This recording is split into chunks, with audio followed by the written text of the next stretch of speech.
Assalamu alaikum warahmatullahi wabarakatuh. Welcome to our first panel of the day at Timeless Resilience, where we will be discussing, inshallah, Imam Ali and governance in Shia Islam. As you can see, I'm joined by three wonderful guests, and guests that are not strangers to you, but I wanted to also introduce them, inshallah, so you can know a little bit more about them. Brother Hassan Qadri has been a student of knowledge for 12 years. He has lectured internationally and is the founder of Purified Truth, a platform for sharing academic Islamic knowledge on social media. He also runs an Islamic podcast discussing Islamic sciences with senior scholars discussing tariq, fiqh and hadith. We also have Sheikh Mohammed Al-Hilli, who you all know very, very well.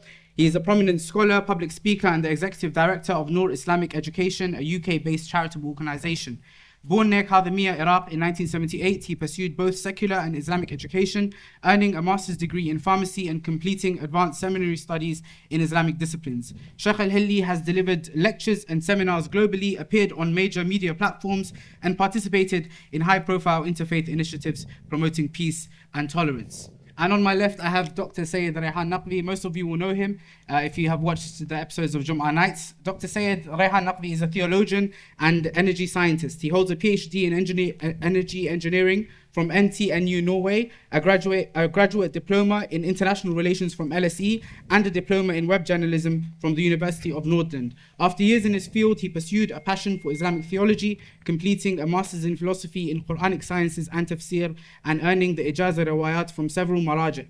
He also writes poetry in Persian and Urdu and is an ECB certified cricket coach. Currently, he balances his religious work with his profession in the energy industry. Let us have a salawat for all of our wonderful guests today.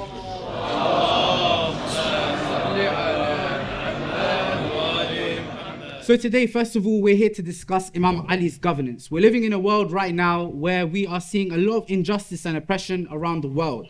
As Shia of Ahlulbayt alayhim salam, we believe that the Ahlulbayt are the epitome of perfection, and therefore the governments of the Ahlulbayt alayhim salam are the example that we look towards in order to understand how we can achieve perfection in the governments today. So that's why I want to start off, inshallah, by asking each of our speakers one crucial principle that they feel that will be able to, we can take from the government of Imam Ali alayhi salam to be able to bring that into our governments that are existing today. Inshallah, Brother Hassan, what are you thinking? Anything specific that you can think of from the government of Imam Ali alayhi salatu wasalam that is something that's special and unique to the government of Imam Ali alayhi salam that we can implement into our governments today? Definitely, for sure. But before I do begin, I just want to say the salawat was a bit weak. It's definitely a bit weak. Inshallah, I've recited the poem before. I'll recite it one more time to motivate everyone, inshallah, to give a loud salawat. It's actually attributed to one of the companions of the Imams, where he says, أهل بيت طهروا من دنس وهم في الخلق أسباب النجاة. أهل بيت طهروا من دنس وهم في الخلق أسباب النجاة. رؤساء الدين أقطاب الهدى ولهم في الحشر أسمى الدرجات. فإذا ما ذكروا في مجلس كانت الأملاك فيه نازلات وليمحى كل ذنب عندنا ارفعوا أصواتكم بالصلوات.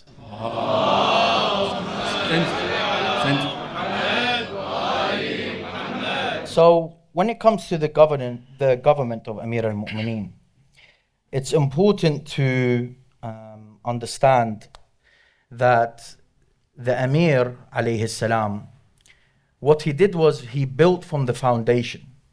When we look at the biography, the seerah of Amir al-Mu'mineen, he always started justice in his household. And we see this in a hadith mentioned in Rawdat al-Kafi, with a reliable chain going back to Amir al-Mu'mineen. And it's said that he gave a khutbah, and this is when he was the Khalifa. And he said, and I'm paraphrasing here, and he tells the people, he says, I'm not here to take your money. I'm not here to steal anything from you. Because they've had a bit of a bad experience, right? Beforehand. And So his brother, Aqil, he tells him, are you going to be, give me from Bayt al-Mal, that which is equal to the black man in Medina? And Amir al-Mu'mineen replies with words that we should write in gold. He says, no one is greater than anyone. The thing that matters the most is those who was the foremost, so the Sahaba that were the foremost, or those that have the most piety. So adl. So adl is the foundation. It started in the household, in the family. Ahsantum. Shaykhana, what would you like to add? First of all, Bismillah ar-Rahman ar-Rahim, my respected scholars, sisters and brothers, Assalamu alaikum wa rahmatullahi wa barakatuh. It's a great honor, privilege. First, congratulations to After Maghrib for holding such an event. Thank you for the introduction. I dispute the fact that I am known for two reasons. I just came back from Ziyara and I was with world-renowned reciters, Mullah Abadar and Mullah Nazar Qatari, at the hotel. We're having food. So this person who's serving food came to me and said, "Who are you?" And I said, "Why?" He said, "You're always with reciters. Are you a reciter?" I said, No, I'm just a person who helps the reciters. And now when I came to park my car, the brother there said, "Are you a presenter?" I said, no, I'm just somebody who helps the presenter. So on that note, alhamdulillah, great honor to be here. Now, one of the interesting questions we often get is, which book shall we read when it comes to the life of and the biography of Amir al-Mu'mineen? People often want to find out. I want to know about this exceptional human being. And I think there is no time where we think of Ali except that we think the word justice with it. It's synonymous. Ali and justice. Hence, George Jordak, the famous Christian biographer and Arabic linguist, he came forward and wrote this famous book, Ali, Sawt al-Adalat al-Insaniya, Ali, the voice of human justice. Amazing. Interestingly, they interviewed him and they said to him, "How did you discover Ali? Where did you kind of find out about him?" He said, "I was really interested in Arabic literature and eventually I got into Nahj al-Balagha." He read Nahj al-Balagha how many times, do you think? 42 times. And there are some of us who have not read it once. Now, when it comes to him, he says, when I read it and fell in love with Ali ibn Abi Talib, my family members were also somehow connected. Until one day I came back from university after researching Ali. I entered the house and my father, he is a carpenter, and so he had a huge thing carved out from wood right at the entrance of the door, which blew my mind away, and it made me even more inspired by Ali. And it said, "La fata illa Ali, la sayfa illa dhul fiqh." Sallu ala Mohammed wa ali Mohammed. And remember, his father is Christian and he is Christian. So I think there is so difficult for any one of us to pick one point, but if I was to do so, I'd refer to the idea that George Jordak says in the book, and he says, what inspired me about Ali ibn Abi Talib is the fact that he dealt with friends and enemies with justice. So he did not differentiate the fact that somebody is his friend or somebody is indeed his enemy. And he cites this famous story. Most of us have had different versions from Majalis, but this is a story that highlights how we need an individual like Ali ibn Abi Talib in the world today. Where Amir al-Mu'mineen, he is missing a shield. You all heard this story. He's missing a shield. Now, some versions says it was a Jewish man. Some versions say it was a Christian man. He finds the shield with someone. He says to him, "Listen, this is my shield. This is my body armor." And the man says, "No, I'm in possession of it." And Imam was whom? Was the Khalifa. So this was in Kufa. And this man said, "Let's go to the judge." Yes. So this man, Shuraih al-Qadi, they go to him. They present themselves before him. Shuraih says to Amir al-Mu'mineen, "Do you have any evidence, any witnesses that this is your shield?" He says, "No." Then the Shuraih says, "Then it's with the person who is in possession of it." The man then walks away. It is said in the narration that he came back to Ali ibn Abi Talib and said, "Ya Ali, this shows me that," I'm paraphrasing, "you walk the walk and talk the talk." And that's essentially what it is. That we can talk about justice for hours and days and years, but a man who's referenced by the United Nations as an exemplar when it comes to dealing with people with human rights and values that are respectful to all based on dignity and honor should be a role model for each and every individual. And incidentally, that man, that Christian or Jewish man, fights with Amir al-Mu'mineen in the battle of Nahrawan. So he later says to him, "I'm going to fight with you. This is your shield and I will now fight alongside you he didn't necessarily embrace the religion of Islam.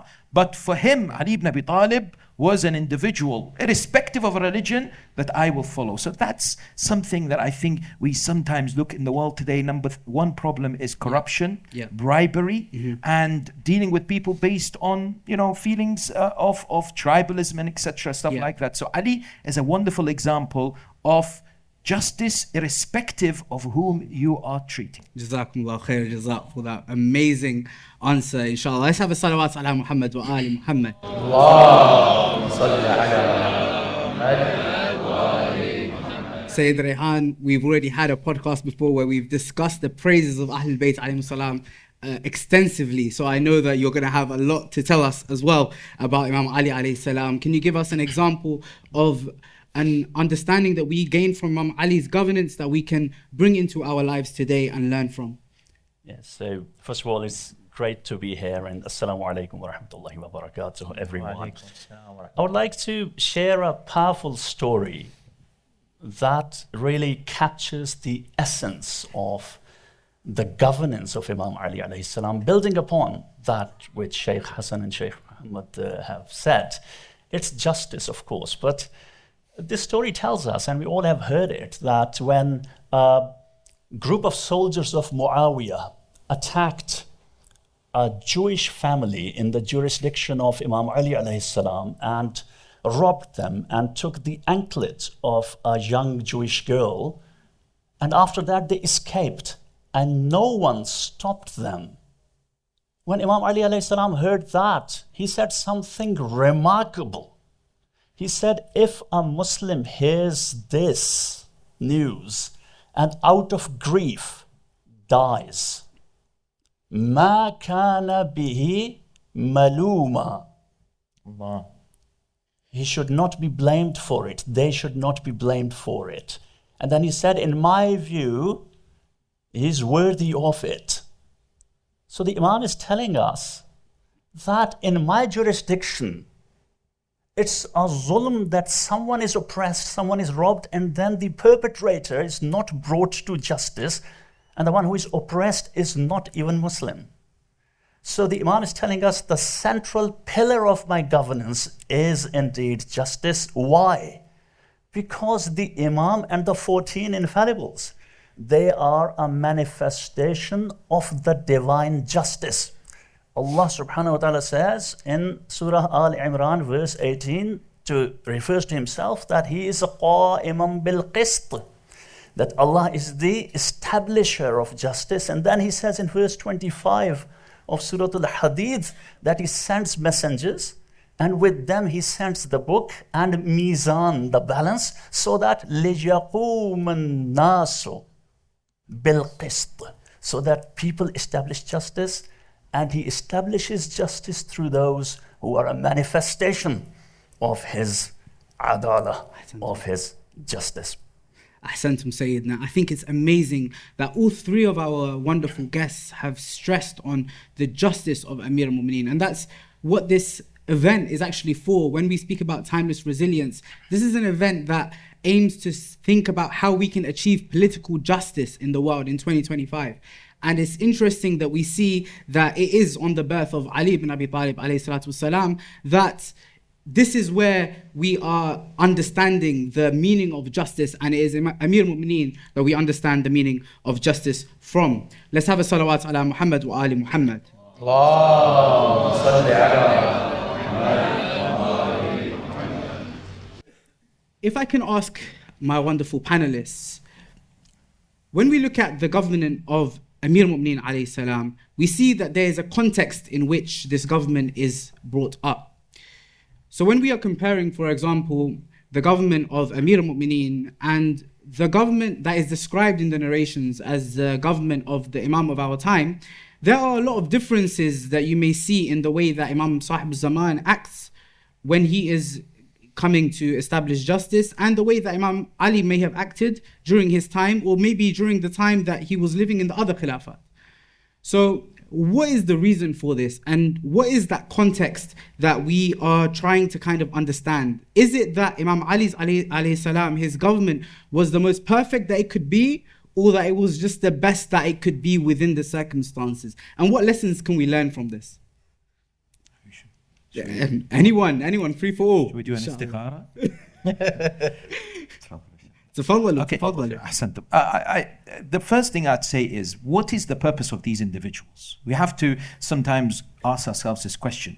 Allah subhanahu wa ta'ala has given us the prophets and the successors of the prophets, surely for them to be exemplars and role models. And when Amir al-Mu'mineen would rule for 4 years and 9 months, for sure this has to exist as a kind of a system that we can definitely take practical lessons from and relate to today's world as well. So in relation to whether Imam Amir al-Mu'mineen was able to implement justice, well, as a human being, as an individual, we believe he's ma'soom and the best example in this particular regard. But today I was thinking about, if Amir al-Mu'mineen was alive today, how would he rule? And would he be able to implement the justice that we desperately need in the world that we live in today? Thomas Carlyle, the famous historian, says, in a world that's full of injustice, one of the perfect human beings that would fit in that world is Ali ibn Abi Talib. Check out his quotes and check out how non-Muslims are absolutely in love with the very personality of Amir al-Mu'mineen. Now, one of the things that happens in America is a lot of bribery, and in this country, but you know, in many ways it's known in America. So politicians and those who have influence are not necessarily bribed, but given some kind of payments as support, and later on they're kind of under pressure. Obliged. Yeah, and there are many very powerful lobbies. I remember the very interesting story during the time of Amir al-Mu'mineen, where this wretched man, Al-Ash'ath bin Qais, came to him, and Amir al-Mu'mineen discusses this in Nahj al-Balagha. And he says that this man came to me once, presented me with a very wonderful sweet dish. And this sweet dish was very sought after in that area, anywhere around the world. It was quite rare. And he gave it to him. So Amir al-Mu'mineen said to him, Asadaqatun, am zakatun, am khums? What is this? Why are you giving this to me? He said, none of them. It's just a gift for you. Chef, now what sweet was it? That's so important. Well, for some of us with a sweet tooth, it's better not to go there.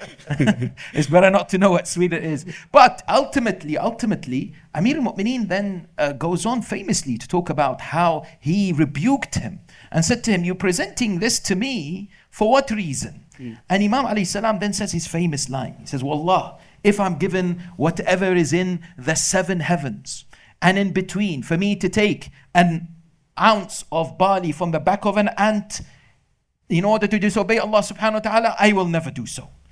And so in today's world and in every society, Amir al-Mu'mineen would have definitely fulfilled and did whatever he could to implement this adala and this justice that we see. Incidentally, surveys today show that one of the biggest problems people face is corruption. In every society, it's one of the major issues that they are facing. And political leaders, let's be absolutely honest, they're interested mostly for the welfare of themselves. Most of them are the ones who take away the wealth of the people and live in a world that's completely different to their subjects. Look at Amir al-Mu'mineen. It is said that once somebody came to him in Masjid al-Kufa, a traveler.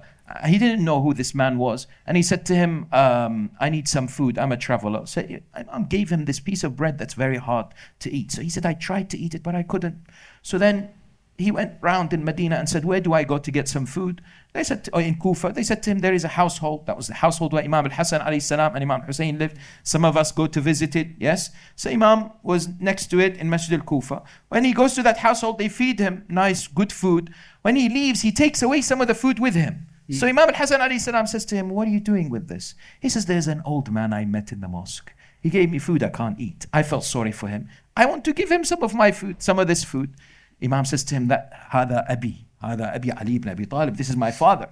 Now, he would be the ruler of the Muslims, but he would say, if there is somebody who is hungry or destitute, then I would live like them. And so he definitely practiced what he was preaching. Jazakumullah khair, jazak. Hassan, when you're looking at the government of Imam Ali, and we're talking about here the problems that we face today, as Sheikh Ali mentioned, of corruption, right? Now, Imam Ali alayhi salam, we believe, of course, he was ma'soom, he was perfect in the actions that he was doing. Does that necessarily mean, though, that within his government, and like it is today, one person cannot lead a whole country, right? He will have governors, he will have representatives in different places in the world. So how is it that, for example, when we look at the time of Amir al-Mu'mineen, there may have been some things that had not gone right, for example, from his representatives. Imam Ali, of course, would have rectified them and worked on making them, work better. When we're looking at that, that's a very human problem, right? When we're looking at Imam Sahib al-Zaman now, and we're speaking about qistan wa adlan on the whole earth, how does he achieve that, on his own? Or is there a level of perfection that humanity has reached at the time of Imam Sahib Zaman that we hadn't reached at the time of Amir Mu'mineen's governance? So how does that dynamic work? So there's a few ways to answer it. Yeah. From a kalami perspective, from a theological perspective, actually, one of the arguments that we give is the Imam does his obligation. It's upon the people to do theirs. Mm-hmm. He can't do more than that. So Amir al-Mu'mineen wanted to build his government or make sure that his government is running by the Quran and Sunnah, but it depends of the people if they wanted to follow. So he perfected that. It's upon the people. And this is the same thing with Imam al-Hujjah, Ajjallah Farajah al-Sharif, is that, yes, he will rule by justice and everything. It's like the same thing when I was reading it the other day, speaking about Nahj al-Balagha, Sheikhna, about Malik al-Ashtar. When he sent him the letter, when he was going to be his ambassador or representative in Egypt, he tells him, he says, you're the best person, or he tells the people, he says, I'm sending you someone that's upon righteousness, piety. Mm-hmm. But it's upon the person if he acts upon it. Same thing with Imam al-Mahdi. The companions of the Imam are not ma'soomeen. So they might do a mistake not by them trying to disobey Allah, but a mistake from them as a human. Yeah. But it will run with justice. Mm-hmm. As for, to get a bit deeper into the question, I think when it comes to Amir al-Mu'mineen alayhi salam, going to, discuss his government and so on, we have to understand in our Turath and our Ahadith, it actually mentions there's maybe from the Muslim Ummah, and this is a rough estimate, it's not 100%, but there's a very small percentage that actually had the belief that this human being is ma'soom and he's the true successor of Rasulullah. Mm. So that plays a huge role. And we see this with his khutab in Nahj al-Balagha. So it's very difficult to navigate with people that don't believe you're the actual Imam. For example, and to finish on it, is the whole prayer, the innovated prayer in Shahr Ramadan. He was trying to stop them. If they don't want to stop, there's not much he can do in the sense he decided not to make a fuss about it, a big problem, but there's not much he could do, and that's because khalas, society and the Muslim community, they're upon what they're upon. And he was trying to remember, even in the time of Uthman, he was telling them, I will only rule by the Quran and Sunnah, but they decided to go otherwise. And that's why Uthman became the Khalifa. Okay, so that's very interesting. So this is really, really important. When we're looking at how important the Muslim community itself is in actually achieving that political justice, where we can't just look at one individual like the Imam. Of course, we look at him as our leader and our example, but we also need to look towards the rest of the Muslim community in order to be able to achieve political justice in this way. So what are your thoughts on that, Sayyid Rehan? Because I know we've spoken in the past quite a few times with regards to the government of Imam Sahib al-Zaman, and we had a little discussion that we said we'd have here as well about laying the groundwork for Imam Sahib al-Zaman's government, right? How important is the Muslim community in actually being able to do that? And what are your views on that in comparison to the government of Amir al-Mu'mineen alayhi salatu wasalam? Right. So the government of the Amir al-Mu'mineen Ali alayhi salam, when it comes to the government itself, you originally asked the question whether it was the perfect government. So see, Also, by the way, feel free to speak to each other as well, right? The leader was definitely perfect. He was the perfect human being. But was the government the best ever? Well, we are waiting for the best ever government. That will be the government of the Imam of our time. But that doesn't mean that Imam Ali, it was not the fault of the Amir al-Mu'mineen, because Allah subhanahu wa ta'ala says in the Quran, He does not change the condition of a people until they change themselves.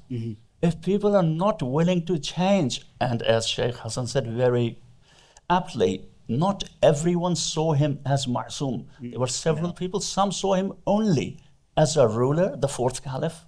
Some joined him because they had bughd of Muawiyah. So they didn't have hubb of Ali, but bughd of Muawiyah. And there were very few who actually saw him as insan kamil, perfect human being. So their uqul were not high enough. Uqul, intellect, is a simplistic translation of aql, but let's call it intellect. They hadn't really reached that level at that time. The job of the Imam is to raise the uqul of human beings. But the Imam did not get the opportunity, the chance, 4 years and a few months. But when the Imam of our time returns, he will raise the uqul of the people. And in Nahj al-Balagha, the Imam says, and I paraphrase that, the opinion of the one who is not obeyed has no value. Basically complaining about his own people. That, okay, my ra'i has no value if you don't do my ita'ah. And ita'ah comes with the elevation of the uqul. When the Imam of our time returns, everybody would long to obey him. And then it will become a perfect government under a perfect ruler. Can I just add a few points as well to what the Sayyid was saying? You see, there's a thing as well when it comes to the government of Imam Ali and Imam al-Hujjah. And we see this from the ahadith, is that the Imam didn't force, things that are unique to the Quran and Sunnah as per the understanding of Amir al-Mu'mineen. While with Imam al-Hujjah, khalas, when he comes, I know it's quite hard for people maybe to digest, but it will be, that's it, he's taken over. You like it or you don't like it. And there's another thing as well when it comes to Amir al-Mu'mineen. If we look at the time where the different schools of jurisprudence, the schools of fiqh, we see that, like, there's a hadith in Al-Kafi, and it mentions by Imam al-Kadhim. And one of the problems they had with Abi Hanifa is that Abi Hanifa would say, Ali qal, and I say. They didn't care too much to take from the fiqh of Amir al-Mu'mineen. And there are many things in the books of Ahlul Sunnah, is that Amir al-Mu'mineen he had unique understandings of the fiqh. Like, for example, the basmala in the salat, recite it loud, things like that. It was very unique to Amir al-Mu'mineen. Maybe some companions also had similar opinions, but generally when it was something unique to Amir al-Mu'mineen, they didn't take from him. And you can see as well that even in the Turath of the opposing sects, you can see that they actually narrate these opinions and attribute them to Ahmed, but do not take from them. So weirdly enough, the other day I think Mustad Ahmed narrates it. It's about, as Shia we can't eat certain fish and so on. There's a riwayah from Amir al-Mu'mineen saying the same thing that's found in our books. So, but they didn't take from him. It's very interesting. It's very interesting. What I wanted to do also, though, is explore the actions of the other Imams, alayhi salam. Because when we're looking at Imam Ali and Imam al-Hujjah, because we're comparing, because we know that they are both going to have a level of governance and power in the world. But when we look at the actions of the Imams, if we are looking at it as people that are not Shia, right? If we were looking at the Imams as just people outside of the fold of Shi'ism, we would think that they all acted very differently during their lifetimes. And that's very, very interesting, because obviously we believe they are ma'soom. We believe that they are completely in line with the will of Allah subhanahu wa ta'ala. But you see that Imam Ali alayhi salam, he accepted the Khilafah. Imam al-Hassan accepted the Khilaf initially, and then also he did the treaty with Muawiyah. Imam al-Hussein, he rises in the face of Yazid. Imam al-Sadiq, even there's some reports, it's mentioned in, I believe, in Rawdatul Kafi as well, where he's offered the Khilafah during the time where there was the Banu Umayyah had been removed, and he was offered it by Abu Muslim al-Khurasani and the other, and Imam Sadiq refused. He said that the time is not my time and the people are not my people. So we see these different actions that the Imams took at each of their specific times. And similarly, in today's age, there seems to be splits between Shia as ourselves, right? We will have a specific group of Shia pointing towards another group of Shia saying, you guys are doing too much. You guys are causing us problems. While the other side, they will look at this side and say, you're not doing enough, right? So how can we use the different siyar of the Imams to actually promote unity amongst the Shia? Is that a possibility, or is there only one way that we should be acting all together as Shia and, there should be no disagreements? Yeah, I mean, there's a fascinating book which I recommend people to read if they know Arabic. I don't know if it's translated in English. It's by the late Shaheed Ayatollah Sayyid Muhammad Baqir al-Sadr. The book is entitled تنوع الأدوار والهدف واحد. The unity of purpose, diversity of roles. Essentially what he discusses, and I'll give you a summary, but it's best if you read it. He says, what's the purpose of the Imams? What are they there for? They're not only for religious or political leadership. He says they are there to preserve and continue the message of the Holy Prophet Mohammed sallallahu alayhi wa sallam. So he says their actions are not contradictory but complementary. Meaning that if you look at each and every individual of the Imams alayhi salam, what they did paved the way for the other Imam to achieve the overall goal. So you look at, he says, interestingly, he says, Sayyid al-Shuhada, Abu Abdullah, peace and blessings be upon him, revolution, Karbala, amazing stance. But he says, Karbala paved the way for Imam al-Baqir and al-Sadiq to establish those universities. Allah. So he says, there is an incredible link if you stand back and you look at it. But also he says, there are some very interesting lessons and practical demonstrations of why the Imams did what they did, but it could be viewed from different angles. So he says that Sayyid al-Shuhada, peace be upon him, Imam al-Hussein alayhi salam, struggled on the 10th of Muharram. He gave his life and he sacrificed. That's a form of sacrifice. But another form of sacrifice was demonstrated by Imam al-Kadhim alayhi salam through the fact that he was patient at that time due to the oppression that he endured by the Abbasids, and he was in prison for so many years. So the key thing I think for us to understand is, I am very I love the fact that we have, mashallah, so many of our sisters and brothers on social media, very much out there. And it's amazing to see, especially to help the oppressed and the needy, to stand up for the voiceless and those who are being, have no one to speak for them, like the suffering brothers and sisters in Gaza, in Lebanon, in Yemen, in so many parts of the world where we use our voices to make a difference. Let's make a difference through positive learning from the Imam alayhi salam and not cause disunity by misunderstanding the Ahlulbayt. Or you are Husseini, you are Hassani. Excuse me, if Imam al-Hassan was in Karbala, he would do the same thing. And if Imam al-Hadi was instead of Imam al-Ridha alayhi salam, he would also accept to be the heir apparent. But we sometimes pick and choose, and by the way, this is not the thinking of the ulama from the school of Ahlulbayt and our marja'iyya. It is the thinking of, sadly, with all my respect, the lay people who look at the Ahlulbayt in a very narrow perspective. What we need to encourage everybody to do is to do what they can in their own sphere and respect and understand why others may work in a different sphere. As long as we're not attacking each other and having this importance. What does the 12th Holy Imam say as a main condition for his reappearance? If you read the letters, he says, if my followers, my Shia, unite their hearts, they will not have to wait long before they meet me. That is what we need to do. Ultimately, if I'm a revolutionary and if I'm not a revolutionary, that doesn't necessarily make me out of the fold of Shiaism or the religion of Islam. Incidentally, Ayatollah Khoui has a very interesting opinion. He says the default within the Imam is taqiyya. But Sayyid Shuhada came out of that default, Imam al-Hussein alayhi salam, and he fought. So we have ulama with variety of different opinions. And ultimately, we have to respect those opinions and work within our strengths within the community. 100%. I would like to add something that ties in well with Sheikh just said.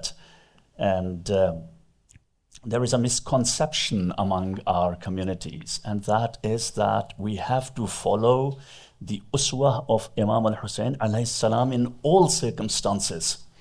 Now, for us, the role model are the 14 infallibles. And it's one light that just tanawwu', they have tanawwu' of strategies in different times. And it is contingent upon time and socio-political circumstances. So they change their strategy accordingly. And so we are not Zaydiyah. We have to become very clear. We are not Zaydi. We are Ithna Ashari. It's the Zaydiyah whose belief is that Qiyam is almost an usuluddin for them. They don't even accept a person as Imam who does not do Qiyam. And at-taqiyah is forbidden there. So we have to be very careful, and we have to assess our circumstances. What is needed? What kind of uswah are we going to follow? Imam al-Sadiq alayhi salam here, perhaps, while living here? If you live in Parachinar, maybe you will follow some other Imam. If you are in Bahrain, maybe. So it can be different strategies. Yeah. What I'm interested in though is that you made a very interesting point there, that when we're looking at the seerah of Imam al-Hussein, it seems to be kind of almost, I don't want to say exacerbated, but almost to put at the forefront, you would say. Wouldn't you say though that as Shia, there have been many centuries in which we have not had any kind of, governance or any kind of power, whereby the seerah of Imam al-Hussein has not really been emphasized upon for many, many centuries, and only recently now, like, there is starting to be that kind of Husseini kind of understanding of and taking from his seerah.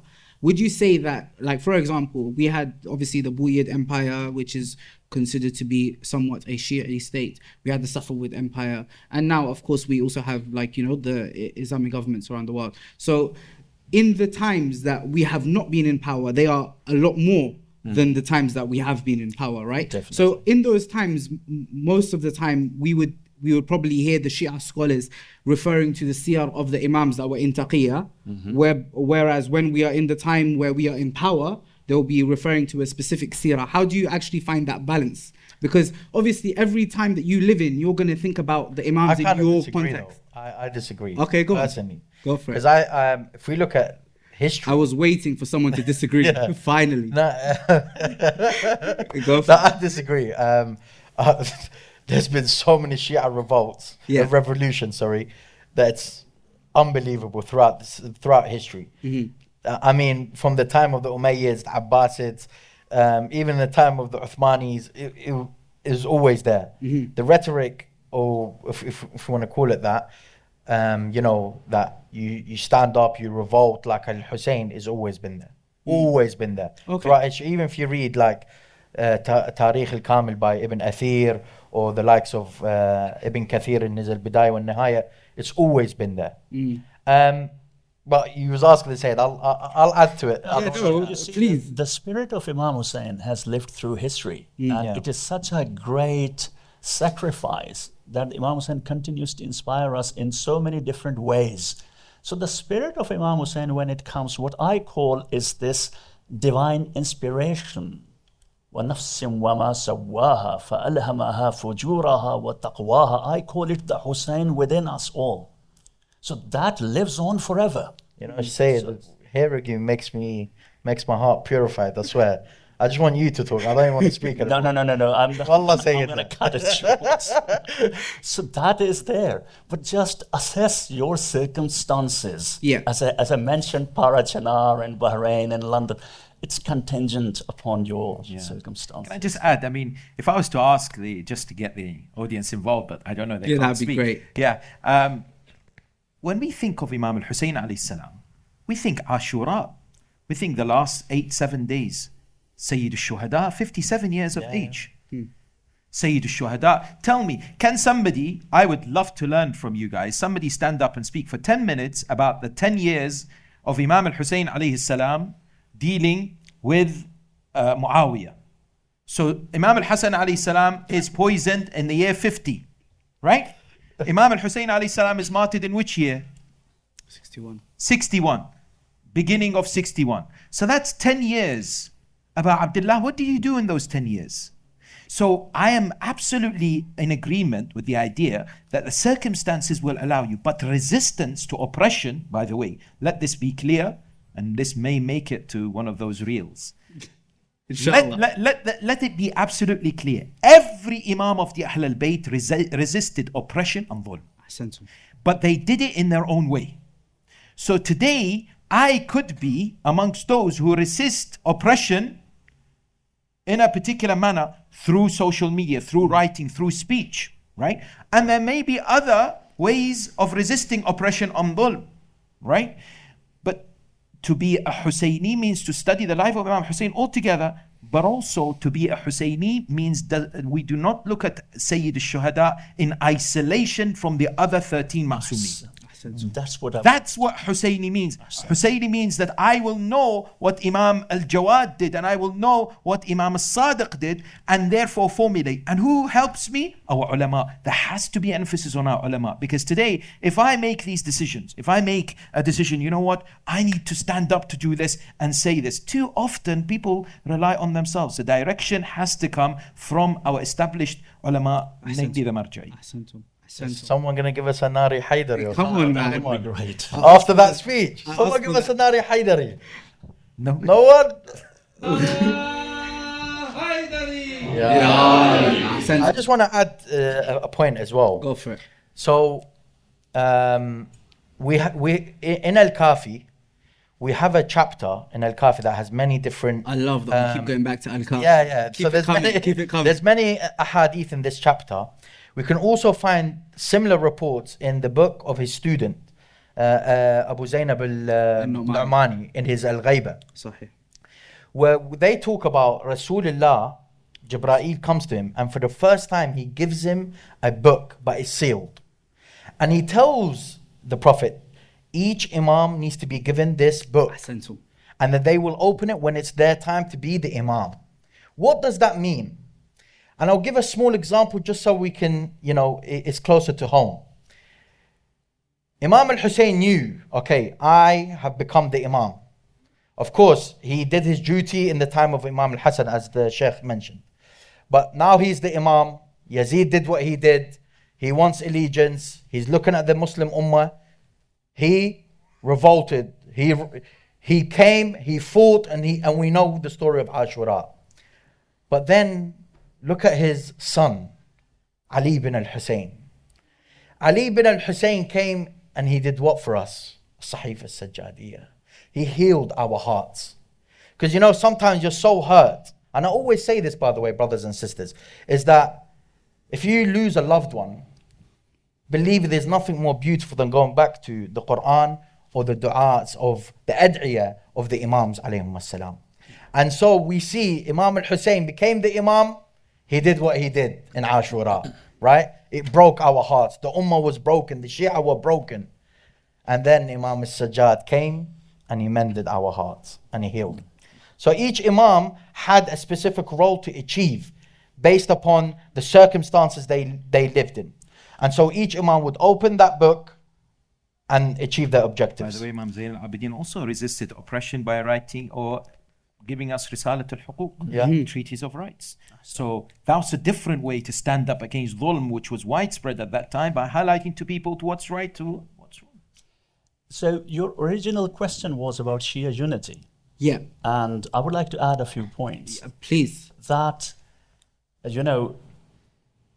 we have so many different opinions nowadays, different interpretations of Tawheed and Al-Wilaya and Al-Wilayat al-Takwiniyah, and then the political dimension of the Wilaya and all those things. And it seems like, when I think about all these divisions we have, I think about what Imam Ali alayhi salam said to his people, as if he's speaking to us today. He said that you are divided. They are united on falsehood, Muawiyah's people, while you are divided on the truth. Such a pity, such a shame. So I would like to float an idea here today. Please. And that is, charity begins at home. There is so much focus on interfaith dialogue and also Muslim unity, and it's all good. It's very good. We should continue with that. Haftai Wahdat, Muslim Unity Week and all that. But what about intra-faith unity? And I would like to propose the week of 13th of Rajab or 18th of Dhul Hijjah as the Shia Unity Week, where we all come together, unless we have it already. And we can even, sometimes you could do it and then everyone's speaking different subjects, yes, so speaking about disagreements. Exactly. And my point is, and it's inshallah, this event is a beginning of that. Inshallah. So it's not going to be just a majlis and biryani and a qima and go home. Yeah. So that's what we don't want it to be. We want it to be workshops where we openly discuss what you think about the wilayah, the political dimensions of it, the tawheed, tawassul, this, that, and we do workshops and we learn one another's points of view, and this way we can mature more. I'm not saying we need to grow. I was thinking not biryani and qima, but more desserts and sweets. Yeah, that would be better. That's right up Hassan Street. Yeah, I'm all in. Inshallah. But I wanted just a quick one. I know we're stuck on this, but yeah. about the unity thing as well. There is a thing we have to understand, that even if we was to say, for argument's sake, that in certain parts of the world where there is many Shias, if they're fighting, to resist oppression, tyranny, and so on, and they have to motivate the fighters or the people that are revolting or fighting back by telling them the story of Hussein and reminding them about Hussein, then so be it. And we also need to understand, because I've seen this problem happen as well, is, for example, you're coming to a certain center to speak, or maybe to one of the APSOCs, and then you come. And then, the person that's running the event is like, oh, please make sure you don't talk about this subject. It's a bit sensitive in this community. Yeah. And then, we should just, that's okay, change it up a bit, just so we can get on with each other. Because at the end of the day, there's nothing more important than the wilayah and the connection that we have with regards to the wilayah. Ahsantum. We even see, of course, in the Quran, Allah says in verse number 103 of Surah Al-Imran, after the Basmala, He says, وَاعْتَصِمُوا بِحَبْلِ اللَّهِ جَمِيعًا وَلَا تَفَرَّقُوا. And of course, we see in the narrations of Ahlulbayt alayhimus salam that Hablullah is described as, in some of the narrations, is described as the Quran, and in others is mentioned as Amir al-Mu'mineen, and in the third is mentioned with regards to Ahlulbayt alayhimus salam all together. So it is incumbent that we use the Ahlul Bayt alayhim salam, our love for Amir al-Mu'mineen, our love for his wilayah, to be able to actually form this unity that we all speak of and everybody wants, right? And everyone has their own duties. Of course, everyone has their own duties towards that, 100%. So, of course, we're coming towards the end of the panel. You guys can probably tell, we could probably speak about this for hours and hours, but we have... Honestly, I just want to say it. I love the Sayyid and the Sheikh. I just want them to continue. So I want to end on this, right? I want 30 seconds to 1 minute from each of you giving us advice, giving the Shia youth advice on how we can incorporate the lessons from Amir al-Mu'mineen in his governance to be able to prepare for the Imam of our time. Sayyid Rehan, please. Right. You see, if we are looking for the government of the Imam of our time, so we are looking for justice, and we are looking for a system that has certain salient features, and we need to know what those features are. Why are we waiting for something? So the Quran tells us, gives us a key. أَنَّ الْأَرْضَ يَرِثُهَا عِبَادِيَ الصَّالِحُونَ. And Allah says, we wrote, لَقَدْ كَتَبْنَا فِي الزَّبُورِ مِن بَعْدِ الذِّكْرِ. We wrote it in the Psalms of David, and then in the dhikr, the Torah, that is the ibadiyya salihun who will inherit the earth. And the classical exegesis tell us that it's the Imam and his supporters. عبادي الصالحون. Allah says that it's the ibad, not the abid, who will inherit the earth. So there's a nuance there. Abid is a worshipper who wants something for their worship. Abd wants to want nothing. And when you want to want nothing, then Allah takes you to your destination. Subhanalladhi asra bi'abdihi layla. Allah subhanahu wa ta'ala says He brought His abd towards his destination. So if we become abd, and abd is the one who obeys the Mawla, and Mawla is our Ahlulbayt, our Mawla, the 14 infallibles. So my time's up. So that's my key message. Jazakumullah khair, Sheikh. One of my favorite stories of Amir al-Mu'mineen is when in a battle he was fighting somebody and then that person loses his sword, whom Amir al-Mu'mineen. You've all heard the story, right? Yeah. And so at that moment, you know, somebody, when they say something, because they know that individual is susceptible or is likely to accept. So when that man says to him, Ya Ali, give me your sword. No one would say to Ali ibn Abi Talib or anyone else, give me your sword, except that they believe that that might happen. Who in a battlefield gives their sword? Amir al-Mu'mineen throws it and says, take it. You know, you could, yeah, take it. Now that individual then says, now I am following you. Whatever you say, I am your follower. Imam says to him this famous line, اعرف الحق تعرف أهله. Know the truth, you will then know who the followers of the truth are. Why is this important? A very important practical lesson. Amir al-Mu'mineen to me is a champion of servitude and making a positive difference in society. Serving others for the sake of Allah subhanahu wa ta'ala. If you look at the 3 stories of Imam Ali in the Quran, at least 3, there are many, all 3 are centered around improving the lives of others. One is the idea of giving the ring in salah. Yes. And the second is with regards to giving the charity during a day, during a night, in public and in private. That Surah Baqarah speaks about. And the third is وَيُطْعِمُونَ الطَّعَامَ عَلَى حُبِّهِ مِسْكِينًا وَيَتِيمًا وَأَسِيرًا.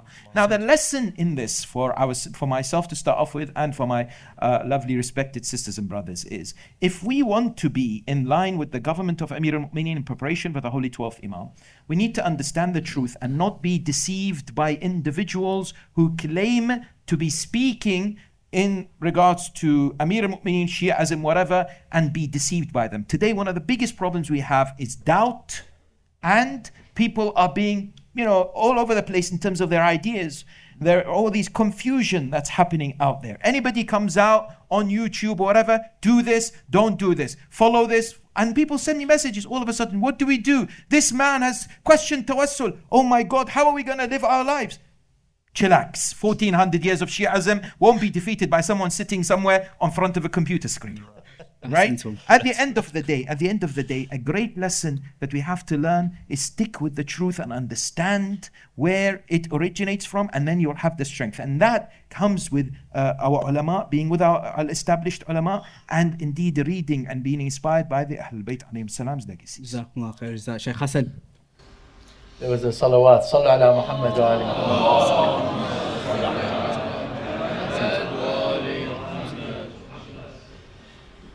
There's a hadith from Imam Abi Ja'far al-Baqir alayhi salam. He says, I do not mind to whip the heads of my companions until they have tafaqquh, understanding of deen.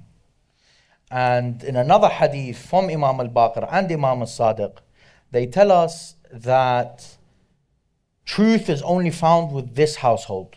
Anything outside of this household is false. So we have to go back to Ahlul Bayt alayhim salam.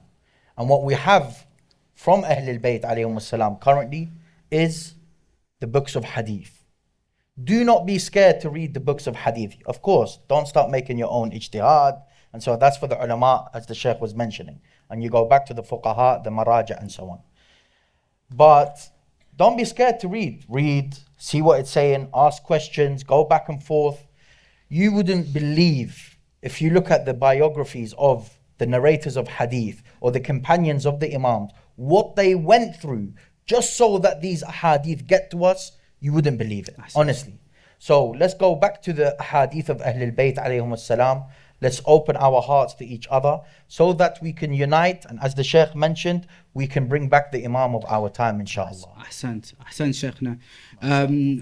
Honestly, that's been an amazing conversation. It's been amazing to hear that hadith of Ahlulbayt alayhim salam. As the Ma'soom says, let them go east and west. They will never find knowledge except for here, as he points towards his own chest. Alayhi salatu wassalam, of course. Fasara darajat. So yeah, thank you so much for listening. I hope that you all enjoyed the conversation and also were able to gain a lot of knowledge. I certainly was able to benefit a lot from our conversation. I would like to thank my brother Hassan Qadri, our Sheikh, Mohammed Al-Hilli, and our dear Sayyid Rehan, Naqvi. Let's let them off the stage with the salat ala Muhammad wa ali Muhammad.